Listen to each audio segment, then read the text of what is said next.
What's up and welcome back to Rumor Has It Official. Let's get straight into talking about 90 Day Fiancé Happily Ever After, the couple's tell-all. This is season 5, episode 16, and we're just going to go ahead and get straight into saying that Paul and Karine won't be joining this tell-all.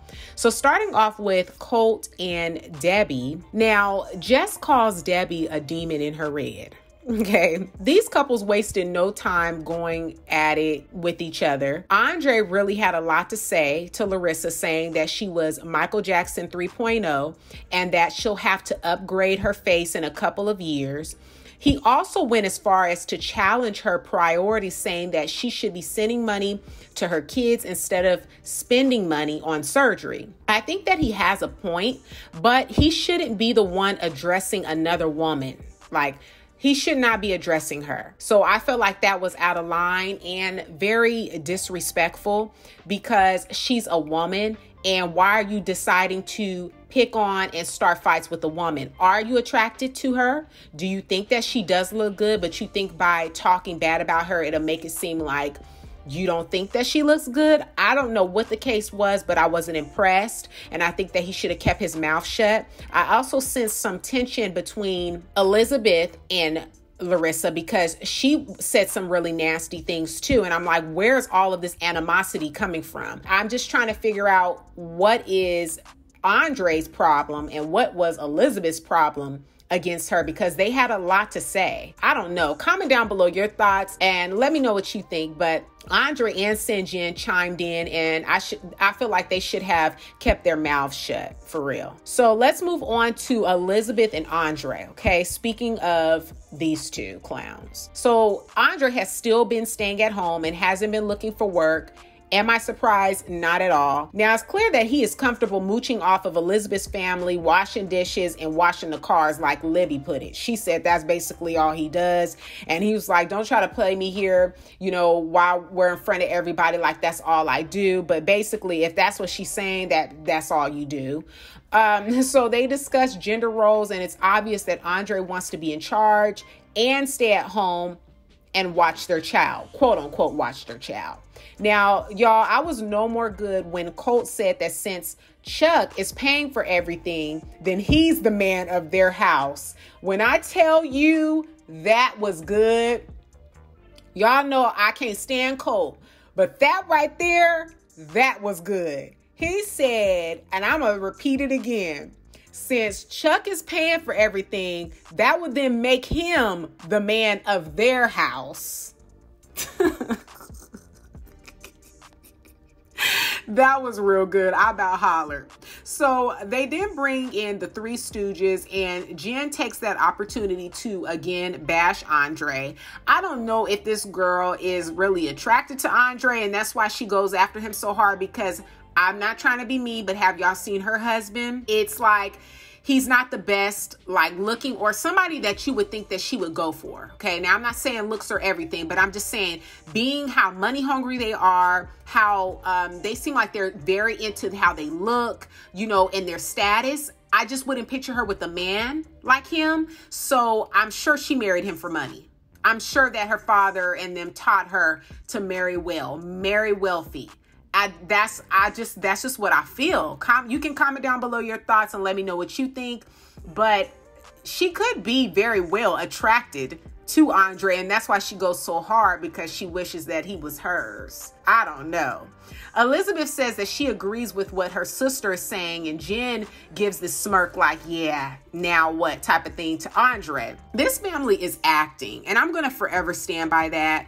So moving on, they show clips from when Libby's family arrived in Moldova. They replay all the negatives, of course, like when her family called their food their peasant food. Very rude. Everyone chimes in that her family's comments were very rude and disrespectful. To me, Andrei fits perfectly into their family, though. I don't see why they're rejecting him so hard. They all are crappy people, okay? So Andrei fits right in, right in. Elizabeth is putting on her acting tears, and I'm telling you, she never misses an opportunity to practice. Okay, they question once again why Andrei left Moldova, and it's like why? But this is hilarious to me that they are all so pressed, and all of them have mugshots. I mean, I just don't get why they care so much about his past. Elizabeth is a grown-tail woman. If she's not pressing for the answers, and if she loves her husband and decided to marry him not once but twice, that's her business, okay? So they replay Charlie making a complete fool of himself because he's drunk, and you can tell that Charlie feels so small seeing this clip. Charlie even says that he's embarrassed by his actions. So the whole first hour of this tell-all was about Andrei and Libby, and I'm like, when are they gonna move on? I was just like, ugh. Gosh, come on. But Jen and Charlie reveal in so little words that they feel some type of way because their dad didn't fund their weddings. So I guess that's another thing. That's what this is all about, why they're so pressed and they feel some type of way because their weddings weren't paid for, so they say. But Chuck didn't really combat that, so I guess it is true. Comment down below your thoughts, and let's move on to the segment they had with Angela and Michael.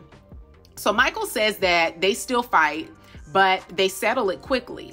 Angela says that if Michael goes to the bathroom to poop, she better be on that phone. So nothing has changed. She still does not trust her now husband.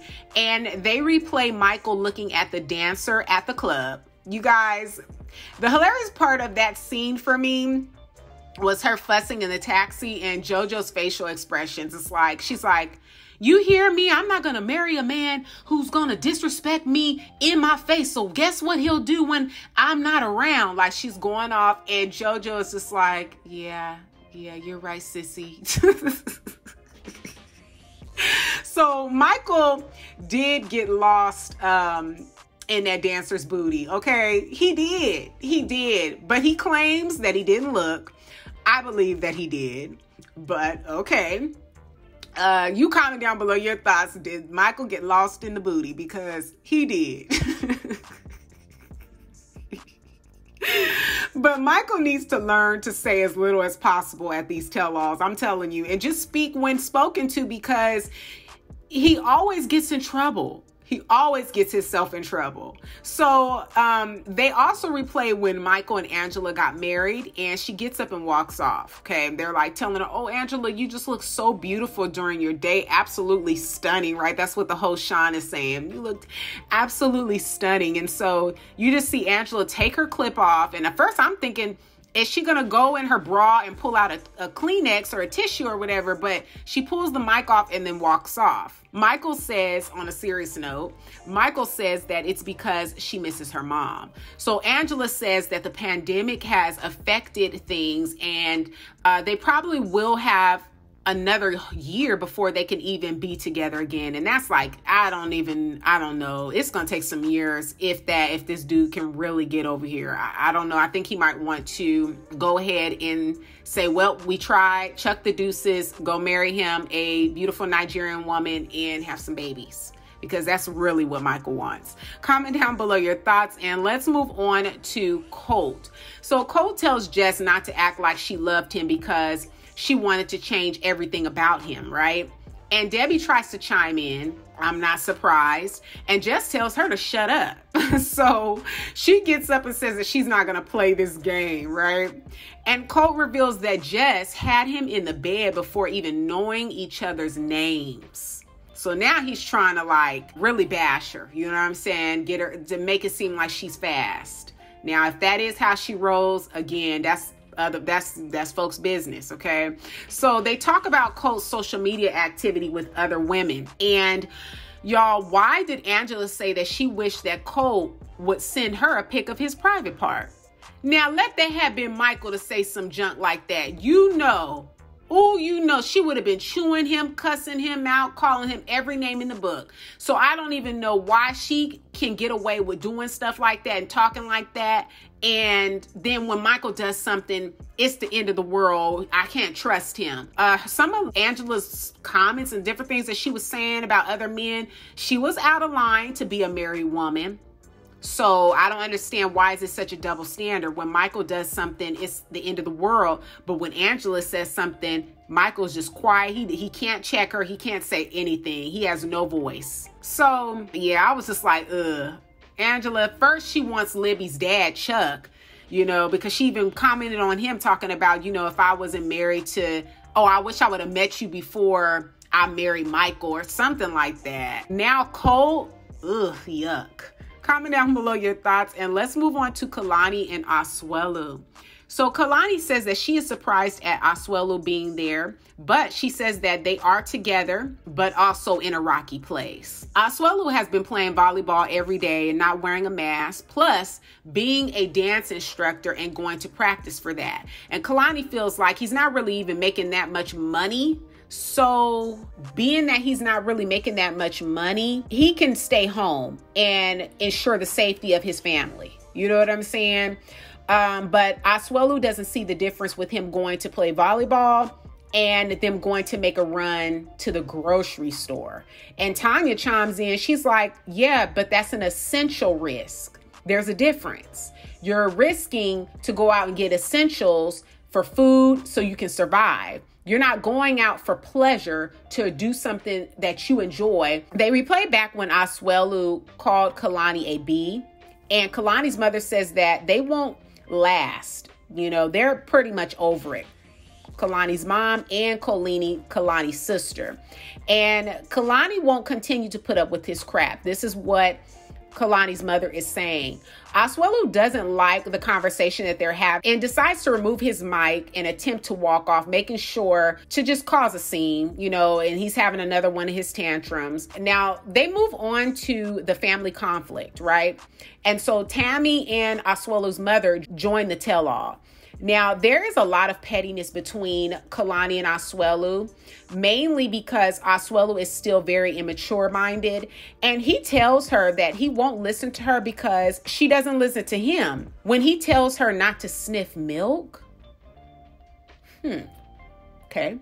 So this proves the point of when I said he is very immature-minded.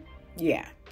It's really embarrassing, and Asuelu isn't even my husband. This is just embarrassing to watch. Being a husband is a serious role, and Asuelu is still trapped in a kid's body. He clearly isn't ready for the role of a husband at all. And I'm not saying that he can't get there, but I wouldn't advise Kalani to keep waiting around for him to grow for the sake of their kids. They just don't have the tools. They're going to counseling, but they still just don't have the tools to make this work. So sometimes taking a break and just removing yourself from a situation is the best thing. Asuelu's tantrum with pulling off his mic was like a child not being able to sit still while their mom is trying to do something important. And you had Kalani trying to bribe him to stay. You know, you might as well just keep your mic on, because next they're going to have your parents come on and your family is going to bash me, and, you know, it's going to be my turn next, so you might as well just stay. You know, she's trying to bribe him to stay, you know, or pacify him or calm him, pat his little booty to sit still. So Tammy says that she feels like Kalani's family is attacking her brother and wants them to stay out of it. And Kalani feels as though if Asuelu's mom is not in America, she doesn't mind sending her money. But if she is in America and other people are taking care of her, she doesn't really see the need to send money. Kalani tells Tammy to focus on what she sends and not what Asuelu sends. And I'm like, period. You focus on you. Don't worry about what your sibling is doing. So Asuelu claims that after hearing his mom say that she didn't care about the kids, it made him upset. And he says that he doesn't care that she's his mom. His mom must respect his wife and kids. So I really want to know your thoughts. Did you think this was a great part 1 of 90 Day Fiancé Happily Ever After, the couples tell all? This was season 5, episode 16. Comment down all of your thoughts on this part 1 of this tell all. Give this video a big thumbs up. Share it with a friend who also loves watching 90 Day Fiancé Happily Ever After. Don't forget to subscribe and hit the bell so you'll be notified on the next time I make an upload. And I will catch you all in the next video. Peace.